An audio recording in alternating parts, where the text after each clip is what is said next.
சூழும் இருளை நீளும் துயரை பாடும் விதியை நீக்கும் தீயே நீ ஐயா.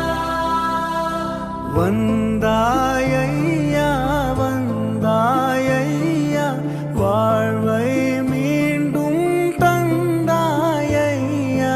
வந்தாயையா வந்தாயையா வாழ்வை மீண்டும் தந்தாயையா.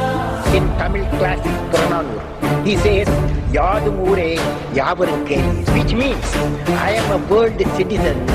Every citizen is my own kith and kin.